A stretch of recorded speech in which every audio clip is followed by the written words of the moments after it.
Assalamualaikum warahmatullahi taala wabarakatuh. Perkenalkan, nama saya Abdul Latif dari kelas Arsitektur dan Organisasi Komputer PTI 2B angkatan 2023. Saya di sini akan menjawab beberapa pertanyaan dari tugas 5. Untuk pertanyaan yang pertama yaitu apa fungsi utama dari modul I/O? Modul I/O adalah peralatan antarmuka atau interface untuk sistem bus atau switch sentral. Fungsinya adalah untuk mengontrol satu atau lebih perangkat peripheral.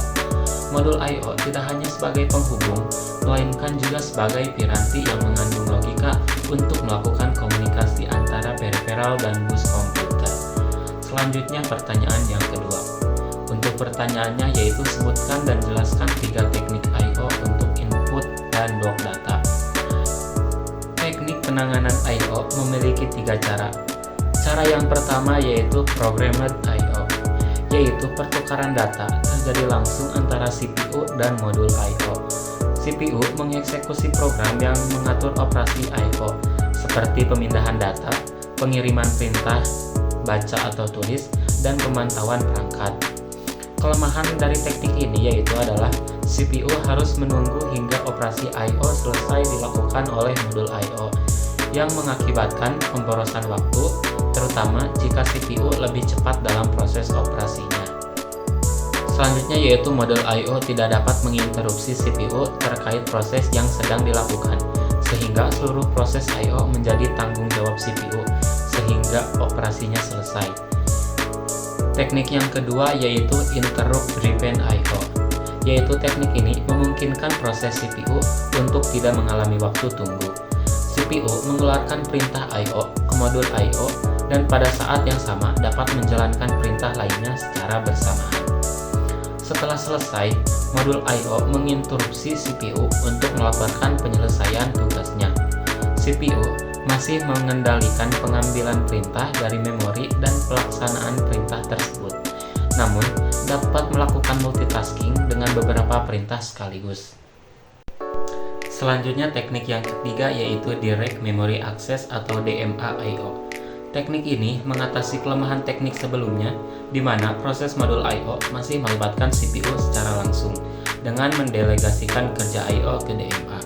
CPU hanya terlibat pada awal dan akhir proses, memberikan instruksi awal ke DMA dan menerima laporan selesai. Dengan demikian, CPU dapat menjalankan proses lain tanpa banyak terganggu oleh interupsi, terutama saat menangani transfer data berukuran besar.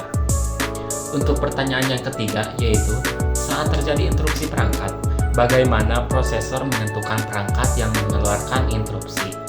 Untuk jawabannya, saat terjadi interupsi pada sebuah perangkat, prosesor menentukan perangkat yang mengeluarkan interupsi dengan menggunakan nomor identifikasi yang disebut sebagai nomor interupsi atau interrupt number atau alamat interupsi atau interrupt address.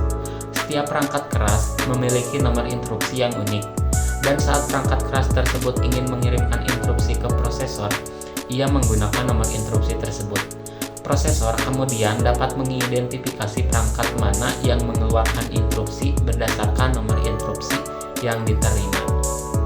Selanjutnya yaitu pertanyaan terakhir, bagaimana cara kerja Direct Memory Access atau DMA?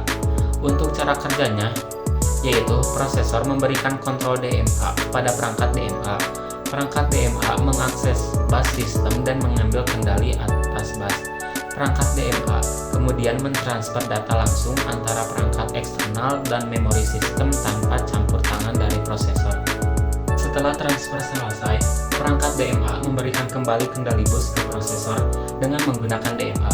Transfer data antara perangkat eksternal dan memori dapat dilakukan secara lebih efisien karena tidak perlu melibatkan prosesor utama dalam setiap langkah transfer data.